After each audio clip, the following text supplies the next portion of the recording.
준비를 했는데 얼마 전에 저한테 전화 오셔갖고 똑바로 해야 확실하게 해. 근데 저분이 처음에 만났을 때는 형님 같았어요. 그래갖고 막 제가제가 그리고 막 앙상도 해보고 막 음악도 부리고 막 그랬거든요.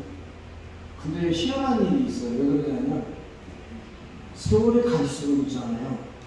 내가 고개각수를 듣다. 근데 지금에 와서는 어떻게 되느냐 하면 뭐라고 얘기하면 제가 뭐 앙상 하려고 할 생각이 안 나. 그냥 뭐라고 얘기하시면 네. 하나님의 사랑은 무엇인가 모르게 하나님의 본능을 가지고 사시는 것 같아요. 어저께 우리 수고 목사님께서도 말씀을 주실 때 그 말씀을 마음에 와 닿고 뭔가가 요동하는 그런 걸 느끼면서 선배님이시고 사회에 또 이렇게 봐주시는 목사님을 보고 생각 목사님들인데 더군다나 더 제게 마음에 이렇게 압박을 주는 게 하나 있어요. 뭐냐면 왜 이분하고 바뀌었어요? 이분하고 안 바뀌었으면 제가 조금 가버렸을 거예요. 근데 갑자기 급하게 전화 좀 달라고 그래가지고 전화를 드렸더니 어떡해야 사정이 그런 거예요. 그래서 제가 암살 한번 했어요. 뭐라고 그럴게요? 몰라요. 아시는 분만 알아요. 목포에서도 바꾸더니 송치에서는 바꾸시래요. 그게 뭐라고 말씀하셨게요? 아무 소리 안 했어요. 그런데 저한테 무슨 전일이 와서 무슨 전이는? 야 이놈아 하라고 해.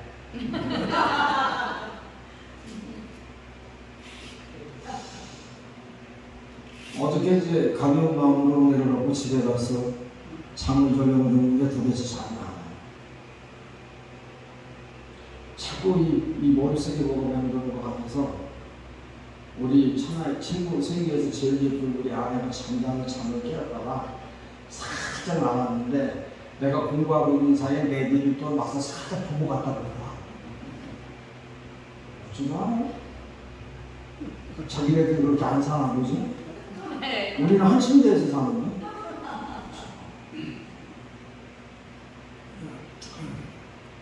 이 준비했던 말씀을 좀 바꿔야 되겠다.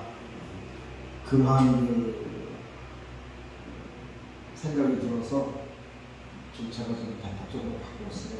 바꾸다 보니까 어제 오후 3시 반? 3시?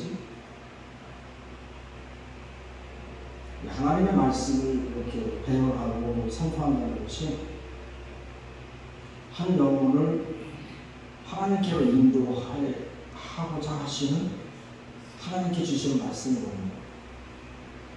그런데 그 말씀을 우리가 세상에 살고 있는 그런 어떤 경험치에서 말을 한다면 하나님의 말씀이라고 할 수가 없죠. 맞습니까? 세상에 있는 말은 얼마든지 할 수가 있거든요. 그런데 하나님께서 하시고자 하시는 말씀은 우리가 하고 싶다고 해서 되는 게 아닙니다. 제가 오늘 본문을 적으면서 제가 목사님한테 전화를 드렸었거든요. 목사님 6.25를 기억하라고 했는데 주제로 뭘 해야 좋겠습니까? 부모 성경이 많잖아.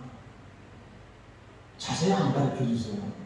경상도 분이시라 그런지 키가 커서 그런지 멋이라고 하나 그러지. 그러더니 성경이 많은데 구약에도 많아. 걔 속으로 제가 있다가 나도 알아. 근데 뭘 해야 되는 거야? 이제 6.25 전쟁이라고 하는 그런 시대는 이제 과거의 일이잖아요. 그리고 지금 현재 우리가 현대 시대에 살고 있잖아요. 그리고 무엇인가 우리가 다가올 장래일이 있잖아요.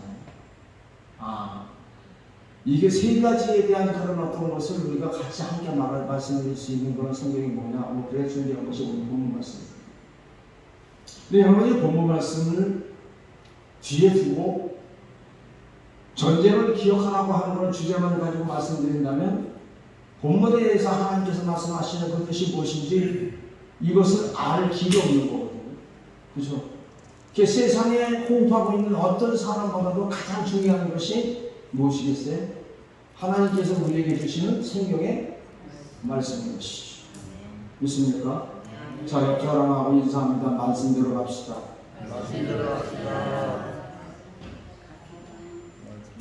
저 양반은 왜 말을 안 해? 같이 하다니까. 계속 하나님한테 반응하고 있어. 하긴 저분도 상당히 뜨거우신 분이잖아요. 말을 조심해야지. 말 잘못했다가 밑에 끝나고 내려가서 샤르게 한 대 맞으죠. 오늘 본문에 앞서서 오늘 본문에 대한 그런 말씀을 우리가 먼저 어떤 그런 말씀으로 이 말씀을 주셨나부터 우리가 알고 우리가 본문으로 들어가도록 하겠습니다. 출애굽기 17장에 대한 흐름을 보면 1절부터 시작해서 무리바 사건이 나왔죠. 무리 사건. 그래서 무리바의 무리 사건과 아말렉과의 전쟁에 대한 말씀인데요. 근데 그 속을 들여다보면 전쟁할 수밖에 없어요. 하나님께서 전쟁을 일으키실 수밖에 없고 무리 사건을 만드실 수밖에 없는 그런 속성을 보고 있습니다. 그것이 뭐냐면 그 백성들인 것이죠. 이스라엘 백성들은 자기가 크고 작은 난관에 처할 때마다 끝없이 하나님께 대들고 하나님 앞에 반항하고 하나님 앞에 불순종하고 하나님을 원망하는 그런 어떤 불신앙적인 행위를 반복되지 않죠. 왜 그런 어떤 상황을 계속 반복되고 있는 그런 그 와중에 하나님께서는 그 백성들을 진치하시기 위해서는 회복시키시기 위한 것이었습니다. 이스라엘 백성들이 르비딤에 의해서 마실 물이 없자 이번에도 즉각 하나님을 원망했지만 그럼에도 불구하고 하나님께서는 배은망덕한 그들에게 반석에서 물을 내어주셔서 먹이셨던 것이죠. 그때는 깨닫지 못했어요. 하나님으로부터 주어진 물, 다시 말해서 영원한 생명수이신 예수 그리스도만이 인간의 영혼간의 갈증을 해결하실 분이심을 직간접적으로 우리에게 말씀해 주셨는데도 불구하고 무지해서 깨닫지 못했다는 것이죠. 그러한 반면에 이스라엘은 아말렉과 전쟁에서 하나님께서 승리해 주셨어요. 그때 모세는 하나님 앞에 고백하기를 아도나이 메시라고 합니다. 여러분, 아도나이 메시라고 하는 의미는 무슨 의미일까요? 여호와 메시가 아니라 원래 발음은 아도나이 메시예요. 왜 아도나이 메시라고 이렇게 야훼 메시라고 안 하고 아도나이 메시라고 했습니다. 아도나이라고 하는 말은 생명의 주인을 얘기해요. 생명의 주님을 얘기해요. 헬라어 말은 퀴리스라고 얘기해요. 생명의 주인께서 승리하셨다는 말이죠. 그래서 이걸 한국적 표현으로 뭐냐면 승리의 깃발 이렇게 이야기를 합니다. 그럼 여기까지 모세가 하나님 앞에 아도나이시라고 고백했던 그 고백이 나오기까지 모든 그런 싸움은 여호와 하나님의 능력에 힘입어서 백성들은 전쟁을 했어야만 했습니다. 그러므로 출애굽기 17장 전쟁에 대한 그런 전쟁은 사실은 성도들 영적 전쟁이거든요. 오늘날 성도들에게 광야 같은 그런 이 세상에서 헤쳐나가야 할 많은 영적 싸움이 있다는 것도 또한 오늘 본문을 통해서 암시가 되고 있는 것이죠. 인간은 생로병사 아니면 희노애락 이런 어떤 우리의 삶 속에서 느끼고 있는 그런 어떤 그 사건 속에서 부딪혀오는 그 현세는 우리가 본연에서 사는 삶을 살아갈 때 느끼는 것이 아니잖아요. 결국엔 나그네로서 세상에 살고 있는 이 세상에서 우리가 부딪혀야 하고 느껴야 할 그런 영원한 영적인 그런 싸움이 아닌가 싶습니다. 그 싸움이 있어야 내가 성장이 되는 거고, 그 싸움이 있어야 내가 깨달음이 되는 거고, 그 싸움이 있어야 내가 변화가 되는 거고, 그 싸움이 있어야 내가 하나님의 사람으로 성화가 되는 것이죠. 그래서 우리는 우리 인생의 여정에서 수많은 그러한 대적들과 싸울 수밖에 없는 거거든요. 그러므로 성도에게 있어서 이 싸움은 광야 생활을 투자하고 이거는 그런 이스라엘처럼 계속 평생을 전개해야 되는 그런 사건이라고 에베소 6장 12절에 그렇게 말씀하고 있습니다. 조금 전에 제가 좀 늦을 것 같으면 밥을 못 먹을 것 같아가지고 우리 집사람 너무 빨리 가져가 있어요. 우리 집사람이 왜요? 밥 안 줘. 불나게 왔는데 다행히도 5분 전에 들어와가지고 밥을 못 먹고 그러고 좀 휴식을 취하려고 그랬더니 어느 분이 하는 소리가 은혜 너무 많이 받았어. 오늘 죽여줬어. 아니 무슨 뭘 은혜를 받았다고 얘기를 해야 나도 이 시간에 나도 한번 싸워볼 거 아니에요. 그죠? 근데 머리도 얘기 안 하고 꼬리도 얘기 안 하고 그냥 가운데만 얘기하고 그냥 은혜만 받는데 그 소리를 듣고 오후 시간에는 저는 여기서 양쪽에서 벌르 왜? 이거 잘못하면 은혜가 죽이는데 이거 고민 많이 되더라고요. 이것은 우리가 이기려고 하는 그런 어떤 신앙적인 그런 어떤 싸움이 아닐까요? 그러나 실제로 우리 생명에 관한 그런 영적 싸움은 끝없이 얘기하는 거죠. 그래서 우리가 넘어뜨리려고 하는 그런 어떤 마귀의 그런 어떤 틈을 타고 있는 그러한 기회는 우리가 영역이 피폐한 상태의 마귀들이 우리를 넘어뜨리려고 합니다.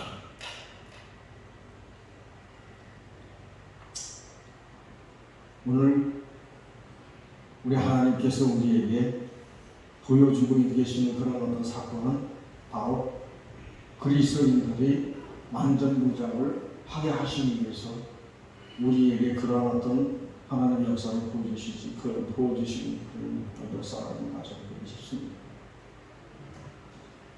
왜 그럴까요? 나만을 교민시킨 최고의 병기는 뭐라고 생각하세요? 그거는 기도였습니다. 이처럼 기도는 하나님의 능력과 권능으로 우리의 영적 대적자들을 물리칠 수 있는 최선책인 것이죠. 이게 오늘 본장에서 말씀하시는 이유입니다. 바로 그렇습니다. 우리 인생의 싸움에서 결코 잊지 말아야 할 것은 성령의 검과 방패인 하나님의 전신갑주를 반드시 입어야 한다는 것이죠. 그럼 전신갑주라는 것이 뭐냐? 모세가 하나님의 지팡이로 손에 잡고 산꼭대기에 올라가서라고 하신 말씀 가운데 지팡이라고 하는 그런 의미는 그 지팡이라고 하는 의미와 산꼭대기에 올라간다라고 하는 그런 두 가지 말씀 가운데 산꼭대기라고 하는 의미가 두 가지가 있습니다. 지팡이라고 하는 의미는 하나님의 말씀과 인도하심을 얘기하잖아요. 그러죠? 모세가 돌 위에 앉았다고 하는 돌이라고 하는 것은 하나님의 전적인 권능과 능력을 얘기하잖아요. 그리고 산꼭대기라고 하는 말은 하나님의 또한 절대적인 권세와 권능을 의미하고 있습니다. 그리고 두 번째는 통치자, 앞선자, 리더자, 만왕의 왕이요 지존하신 자의 개입하심이 증거되고 있다고 성경은 말씀합니다.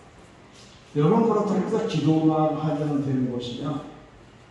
많은 사람들이 대단한 그런 착각을 하고 신앙생활하는 사람들이 있습니다.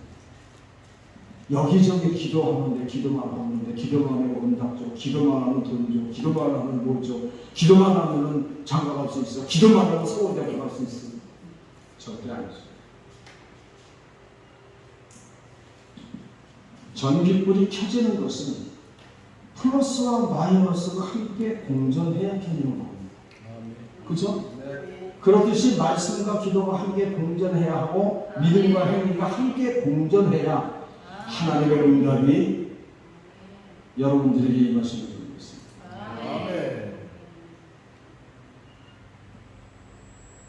저는 이 말씀을 준비하면서 눈물을 여러 번 흘렸습니다. 저는 어떤 해방둥이가 아니고 6.25 전쟁 시대에 살고 있었던 사람은 아닙니다. 제가 나이가 조금 됐거든요. 근데 전쟁에 태어나지 않았어요. 전쟁 시작하고 5년 후에 태어났어요. 그럼 내가 연도를 다 기는 거예요. 1950년 6월 25일 공개시 전쟁이 있으니까 그 후에 5년 뒤에 내가 태어났다 그러는데 몇 년 뒤에? 55년. 그럼 몇 살이요? 그거 다 알 수 있어요. 머리가 총명한 이지영 목사님 앉아가지고 나 그럼 70이지. 그런데 전쟁의 실증을 저는 너무나도 많이 뼈저리게 느꼈던 사람 중에 한 사람이에요. 저희 아버님은 지금 살아계시는 거의 100세가 되시는 분인데 옛날에 참여를 하셨던 운동을 하셨던 분이었어요. 그런데 일본으로 끌려가서 징용을 갔다 오시고 그리고 일본 놈들을 피해서 도망다니다가 늦은 나이에 구매를 하셨어요. 그래서 옛날에 단코바지 입고 다니는 사람들을 모조리 붙잡고 갔던 그런 시절이 있었거든요. 그 시절부터 무슨 보릿고개, 이제 보릿고개가 거의 끝나갈 무렵 그때의 어려운 그런 어떤 삶을 제가 살아왔던 그런 때에 태어났어요. 가정고생도 많이 했죠. 그런데 한 가지 제가 너무 분한 것은 뭐냐면 저희 어머님이었습니다. 시골에서는 너무 힘드니까 걔가 이 부엌 아궁이에 불을 뗄 나무가 필요하잖아요. 시골에서는 어머니들이 이제 머리에 나뭇잎을 이렇게 해가지고 이제 집도 부어가지고서 이제 화목제를 삼는데 나무를 하러 갔다가 총탄이 이게 튀어서 눈을 맞아서 눈 하나가 실명이 됐어요. 그래서 이 강아지 눈을 대신 대체하고 소송하실 때까지 한쪽 눈으로 살으셨습니다. 그때의 그 광경을 생각하면 눈물이 가슴을 먹먹하죠. 그러면서도 이 나라가 성장해왔어요.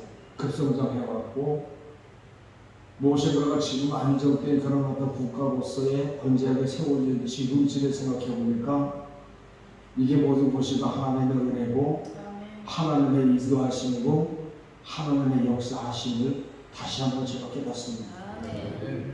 북왕조 이스라엘은 우상을 섬기는 죄로 멸망했습니다. 자격이 없는 자가 제사를 먹으면서 했고 하나님의 택한 선민이 박수한테 가서 점을 받고 예언을 받고 결국에는 하나님께서는 보내셨죠. 남유다는 어떻게 생각했느냐? 그 남유다라고 하는 나라는 오신 예수를 십자가에 못 박아 죽이셨기 때문에 망했습니다. 아시죠? 그런데요, 이스라엘이라고 하는 북왕조 이스라엘과 남유다라고 하는 나라는 흔적없이 사라졌어요. 수련입니다. 수많은 유대인들이 세계 각국으로 흩어져서 나라 이런 그런 서름에 살았죠. 여러분들이 만약에 이 나라가 없었다면 여러분 나라 이런 그런 어떤 한 생명으로서 정말 피부가 다른, 삶이 다른, 문화가 다른 그런 나라에 가서 내 아내와 내가 가서 거기서 내가 아이를 출산했다면 그 아이에 대한 앞길을 생각할 때 여러분들 마음 어떻게 하겠습니까? 여러분들의 인생관에 대해서 과연 보장이 되겠습니까? 북왕조 이스라엘과 남유다의 그런 민족들은 그러한 나라 이름 서름을 수백 년을 당하고 살았습니다. 그런데도 중요한 건 뭐냐면 하나님께서 그들을 끝까지 버리지 않으셨다는 것이죠. 그래서 하나님의 지혜를 주시고 세상의 이치를 깨닫는 지혜를 주시고 생활에 그런 어떤 지혜를 주셔서 그 유대인 세계에서 으뜸되는 그런 머리 좋고 능력 좋고 재주가 많은 사람으로 가난하게 사는 사람이 없더라고요. 그런데 그들은 아직 깨닫지 못했어요. 그런데 그들이 깨닫기 시작했습니다. 그러면서 하나님의 역사는 놀랍게 변화하였죠. 1948년 5월 14일 이스라엘은 제거되었습니다. 자, 그러면 그에 반해서 우리나라는 어떻습니까? 우리나라는 어떨까요? 한때는 나라 잃은 서름도 겪었고 6.25 사변도 겪었지만 그래도 이 나라가 아직 건재하게 존재하고 있다는 사실입니다. 지금 이스라엘에는 지금 전쟁하고 있지만 이 나라는 전쟁이 없어요. 여호와 시하고 평화로운 거라도 하나님의 삶을 살아가고 있단 말이에요. 그 이유는 뭘까요? 민족성이 강해서요? 그럼 이 한국 사람들이 능력이 있어서요? 죄송합니다. 해외를 가본 사람은 알거든요. 저는 대리건설로 해외에 파견돼서 2년 갔다 왔는데 제가 본 사무실에 사무직으로 갔는데 저는 시다바리만 하고 왔어요. 무슨 시다바리? 술 먹는 놈 데려오는 시다바리. 일단 토요일 날 며칠 나가면은 한 잔만 안 마시면 멀쩡히 생긴 것 같아요. 부지런하고 머리 좋고 참 이거만 들어가면 이게 들키는 거예요. 그래갖고 경찰서 가가지고 경찰서장 나오라고 못 넘어 그러면서 경찰서장은 무슨 죄 있어요? 예. 우체국 가가지고 문을 두드려 부셔가지고 왜 대표인지 아느냐고 뭐 이러고 그러면 SOS가 오면은 자다가 속옷바람으로 차고 가요. 그거 데리고 와. 오다가 뒤되게 뚫리려 패가 안 되더라고. 그런 민족이 뭔 놈에 뭐가 어쩌고 그런 민족이 무슨 나라가 건재해요. 근데 혼자 떨어뜨려 놓으면 잘 살아요. 왜? 야, 허세. 기마이야. 내가 이렇게 집에 가면은 막 카드 나가려고 막 이리저리 소리 들리고 끔찍한 사람. 근데 이제 시대가 바뀌었어요.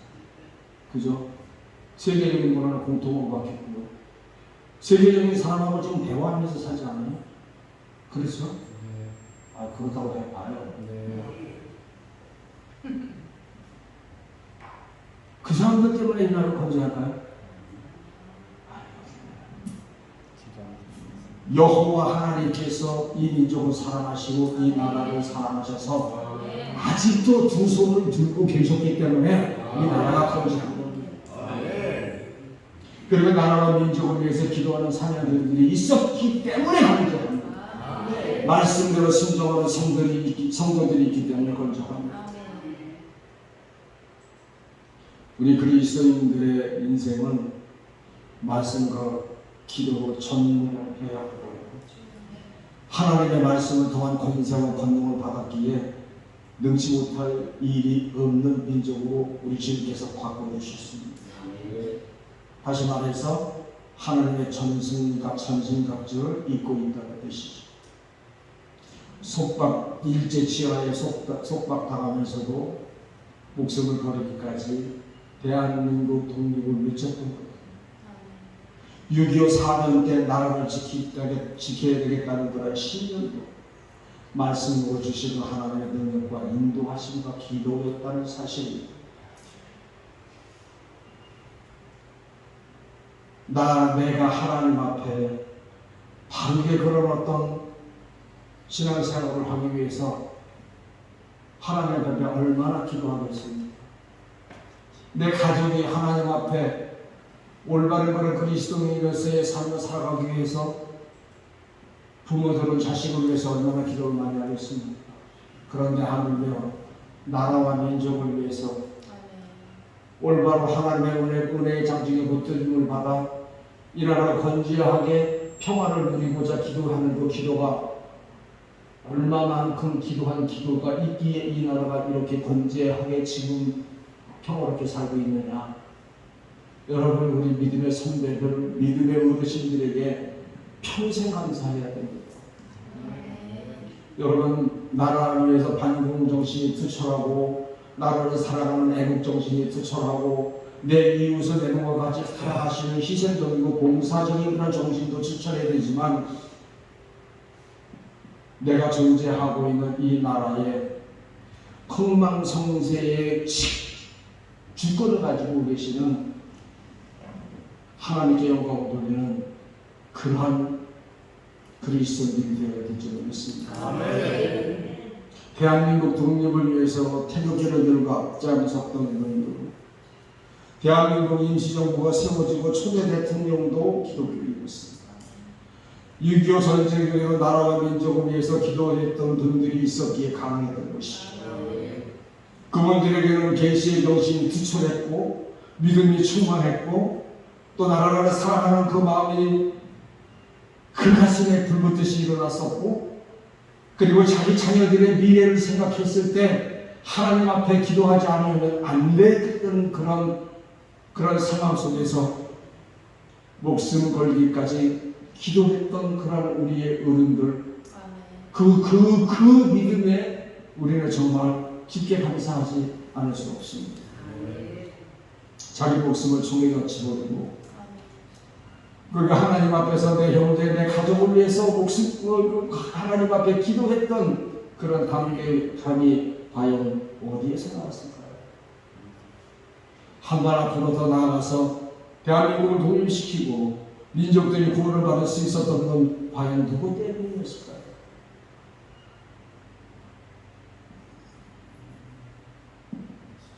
무리바에서 물을 내주시고 아말렉과의 전쟁에서 승리하게 하신 니시 되시는 우리 하나님께서 오늘도 우리와 함께 계시기 때문에 그렇습니다. 그분을 오신 예수의 모여 계신 모세와 여호수아의 이름으로부터 그분이 어떤 분이신지 말씀해 주고 있듯이 야훼의 손과 발에 못 박히신 양의 힘의 눈으로 본다는 뜻을 가지고 계신 여호와 하나님으로부터 역사하셨다는 사실입니다. 그분께서는 창조주이십니다.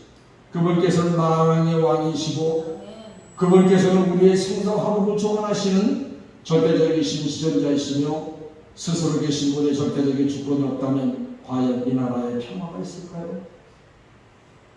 오늘 보면 12절 13절에서는 이렇게 말씀합니다. 모세의 팔이 피곤하면 그들이 돌을 가져다가 모세의 아래로와 그 위에 앉게 하고 아론과 훌이 하나는 이 편에서 하나는 저 편에서 모세의 손을 붙들어 올렸더니 그 손이 해가 지도록 내려오지 아니한지라 여호수아가 칼날로 아말렉과 그 백성을 쳐서 파하니라. 여기에 모세와 아론과 훌과 여호수아가 나옵니다. 이 네 사람의 이름 속에서 삼위일체로 하나이신 엘로힘이라고 하는 하나님을 우리는 볼 수 있는 눈이 열려야 합니다. 아론이라고 하는 것은 히브리어로 아하론이라고 얘기합니다. 훌이라고 하는 것은 훌이라고 얘기합니다. 르자를 속으로다 얘기하기 때문에 한글 번역은 훌 이렇게 하죠. 훌 이렇게 하죠. 근데 이 뜻을 다 여러분들에게 연구해서 말씀드리는 시간이 많이 가서 그걸 생각하려고 하고, 가장 중요한 것은 뭐냐면 우리를 항상 호시탐탐 넘어뜨리고자 노리는 아말렉이라는 그런 단어가 중요하죠. 북한에 있는 그런 모든 그 공산주의자들도 그 상태는 아말렉과 같은 사람이었습니다. 중공군도 아말렉과 같은 사람이었고 소련군도 아말렉과 같은 사람이었어요. 그래서 우리는 그렇게 큰 그런 잊지 못할 그런 어떤 가슴 아픈 그런 전쟁을 겪어야 했던 그런 나라와 민족이 있었다는 사실이죠. 저는 오늘 정치적인 얘기는 안 하겠습니다. 오늘 하나님의 말씀을 대언하는 그런 예배드리는 시간이지 정치적인 얘기하는 시간이 아닌데 그렇습니다. 자, 그러면 아멜렉이라고 하는 그런 뜻은 어떤 뜻이냐면 히브리 말로 아말렉이라고 해요. 아말렉. 이 뜻이 뭐냐면 골짜기에 사는 자. 골짜기에 사는 자. 문선주의 어린 양의 피를 발라 선민으로 구별하고 말씀으로 가르쳐 지도하신 이스라엘의 민족을 대적하는 아멜렉은 망하게 된다 라고 하는 뜻이 아말렉. 아셨죠? 하나님께서는 그래서 그 아말렉을 물리쳐주시고 이 나라에 평안을 주셨습니다. 여호와 샬롬. 아멘. 세상의 죽은 자의 쉬는 양의 하나님이 나와 함께 계시지 않으신다면 우리 조상들의 믿음과 그분들이 믿는 하나님께서 함께 계시지 아니하셨다면 과연 지금의 행복이 있었을까요? 이렇게 하나님께서 은혜를 쏟아부어 주셨는데 지금 내가 무엇을 하고 있는가? 우리의 민족들이 지금 어떠한 상태에 와 있는가? 아직 정신을 못 차리고 있습니다. 우리가 사는 이 땅에 하나님께서 함께 계신 거 맞습니까? 나라는 어지럽고 기독교는 무너져가고 있는 이 시대에 우리는 과연 어떻게 해야 할까요? 자격이 없는 자가 판을 치는 세상이요, 분수도 모르는 자가 판을 치는 세상이요, 정치는 정치가가, 사업은 사업가가, 가르치는 것은 가르치는 자가, 복음자라는 것은 그리스도인들이 목회는 목사가 해야 하는 것을 아는데도 불구하고 이 모든 것을 무시하고 감사할 줄도 모르고 사는 이 세상에 과연 우리는 어떻게 살아야 하는 것입니까? 마태복음 24장 말씀처럼 무화과 나무에 잎만 무성하고 여기저기서 나도 예수라고 판을 치는 이 세상은 지금 되어 있습니다. 여러분 가슴에 손을 한번 얹어 보십시오. 주여, 나는 지금 어떤 상황에 처해 있습니다. 정말 주여, 나는 예수를 모른다고 하는 그런 삶을 살아가지 않습니까? 주여, 지금 내가 하나님의 말씀에 은혜 청중에 붙으면서 살아가는 것이 옳습니까? 하나님 행위를 주님을 내가 배척하고 주님을 모르는 척하고 나에 대한 그런 어떤 영역을 목적으로다가 세상을 삶을 살아가고 있지는 않습니까? 주여, 그런 일이 있다면 하나님 주님이 정리 나의 죄를 용서해 주시고 이를 정말 이유를 기억하라고 하는 그런 슬로건 안에 내 평생에 하나님께 감사와 우리나라를 보내신 모든 그런 분들에게 감사하는 삶을 살게 하옵소서. 우리가 알지도 못하는 희귀병을 지속적으로 발병하고 있습니다. 동서남북으로 전쟁을 일어나고 있고 젊은 사람들의 결혼관이 무너지고 신세와 출산이 저조하며 경제를 할로 푼 줄도 모르고 지속 민심과 인심을 메말라가며 자식이 부모를 사랑하며 이웃들과 사이에 이해와 사랑이 식어가고 있습니다. 이게 누구 때문에 그렇습니까? 고작 이렇게 사는 삶이 하나님께서 행복시켜 주신 은혜보다 다른 그런 삶인가요? 조상들의 피와 땀으로 세워진 나라를 살아가고 지키는 그런 어떤 삶인가요? 아마 이런 방식으로 이렇게 나태하고 이렇게 기독교만이 무너지는 삶은 얼마 못 가서 망할 것입니다. 더 중요한 것은 하나님의 일을 맡은 천지기들의 소명인 것입니다. 소명과 사명에 대한 그런 어떤 뜻을 올바로 분별하지 못하고 소명을 받았다고 날치는 그런 책상입니다.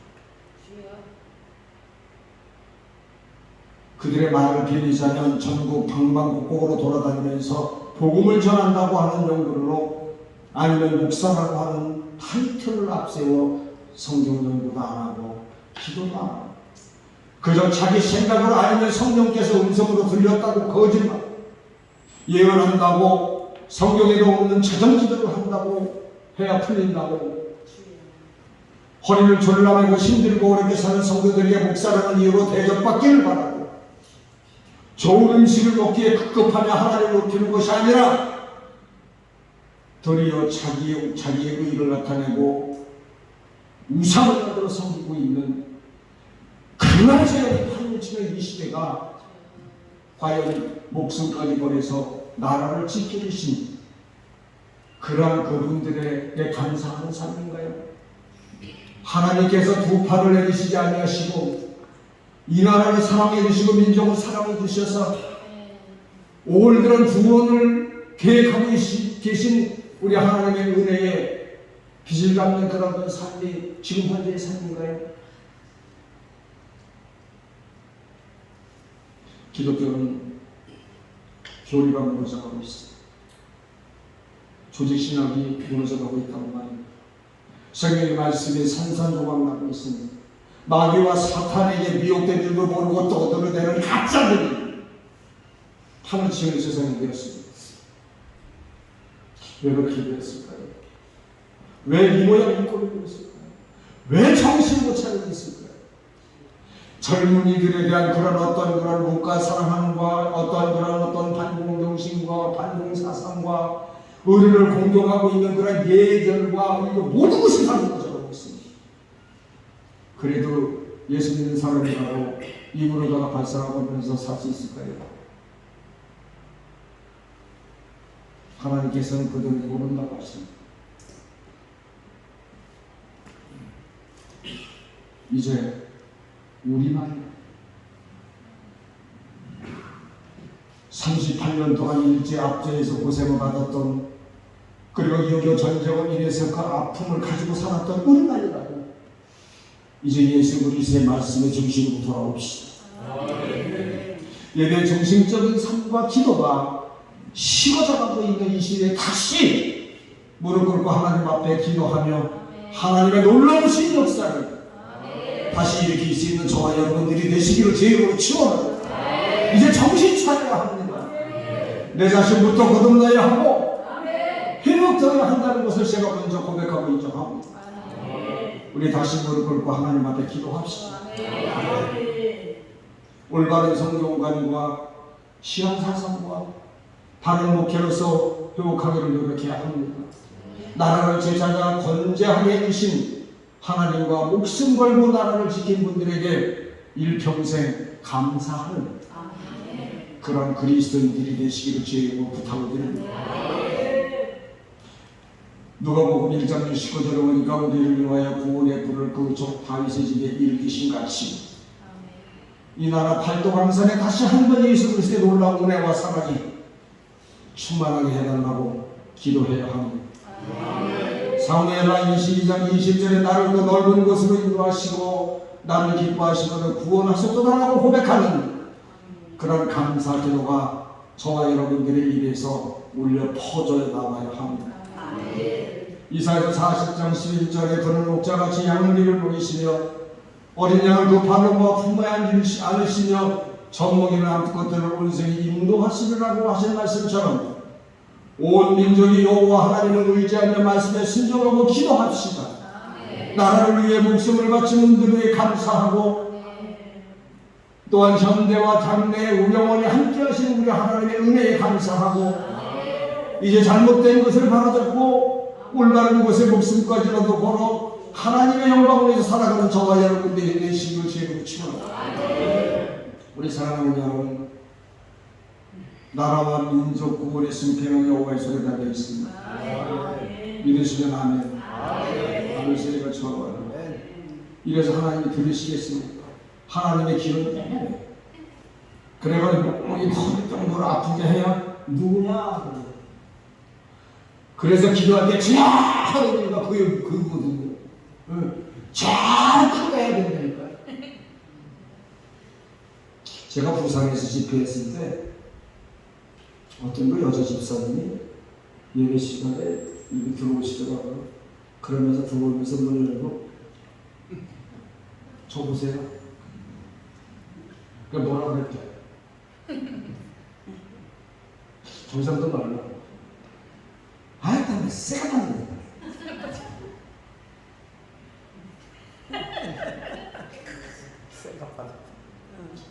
전화도 해보니까 그 말을 뭐라고 하느냐? 영영하네. 시간이 벌써 이렇게 됐어. 그래서 제가 그랬어요. 집사님, 빨리 가세요, 빨리. 그랬거든요, 제가. 그랬더니, why? 제가 집에서 장사하고 있는데 자꾸 내 마음에 누가 교회 가라 해서 왔습니다. 근데 왜 나보고 가라 합니까? 아이, 참 미친 집사야, 빨리 가. 그랬더니 아내가 나 안 미쳤는데요. 은혜 받으러 왔습니다. 아니, 쇠가 빠졌으면 빨리 병원에 가서 맞추고 와야지. 그러더니 그냥 많이 안 되겠네. 와! 무슨 소리 했어.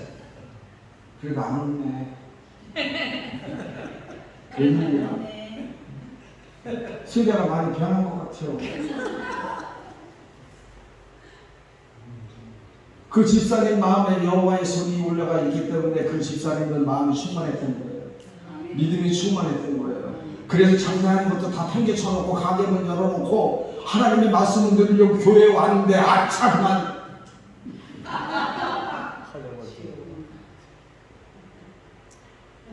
얼마나 그분의 신앙이 밝습니다. 그렇죠?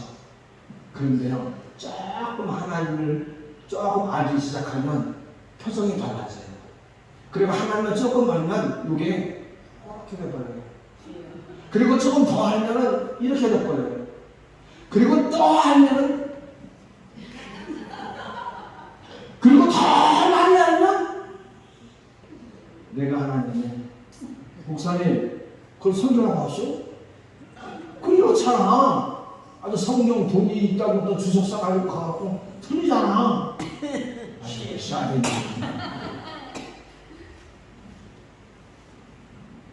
그러한 그 일반 평신도들의 그 모습이 어디서 나왔을까요? 그것은 하나님을 잃어버린 데서 나왔습니다. 이 민족들이 나라를 썩게 만드는 그런 것을 알면서도 나라가 썩어가는 것을 모르고 자기들의 그런 어떤 쾌락을 위해서 살고 있는 그 습관적인 그런 삶이 과연 어디에서 나왔을까요? 말씀에 떠난 데서 나왔습니다.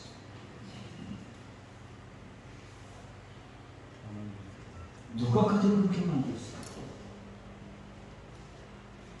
샷건 나왔어요. 가짜 나왔어요.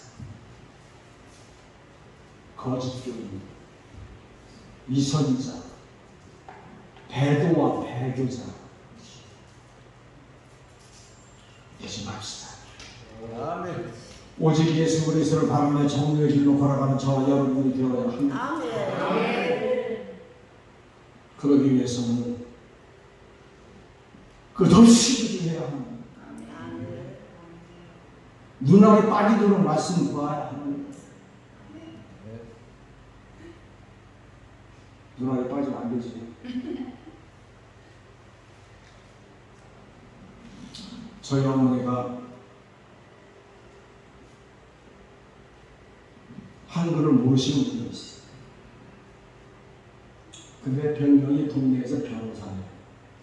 얼마나 머리가 좋은지 한번 들어보면 알죠. 병원에 가서 진료를 받고 의사가 하는 얘기 다 외우고 동네 가서 노인네가 아프면 아이고 누구 할머니 거기를 말이야 만져보면서 이거는 혈관이 이렇게 내려가고 이렇게 내려가고 이러고 아프지? 아이고 어떻게 아시오? 그게 변호사야. 근데 이 글을 읽으라고 못 읽고.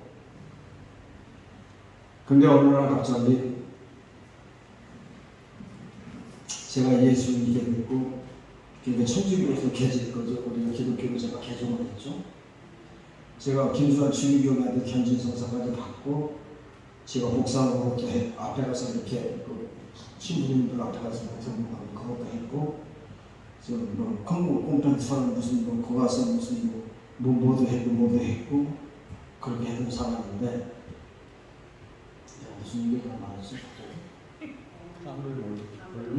어머니가 그걸 몰라봐요.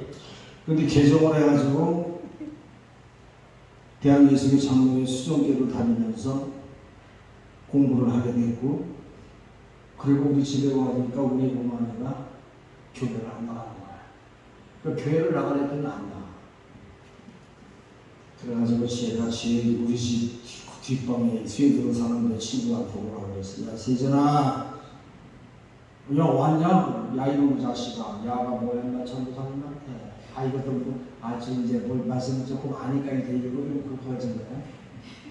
그랬더니 이제 자기가 그 교회 다니니까 전도사님이라고 하면 그때까지만 해도 그냥 됐어요. 묻지 마세요. 진짜 전도사님이에요. 목사님보다 나아. 목사님은 이러지만 전도사님은 아직은 덜 그래.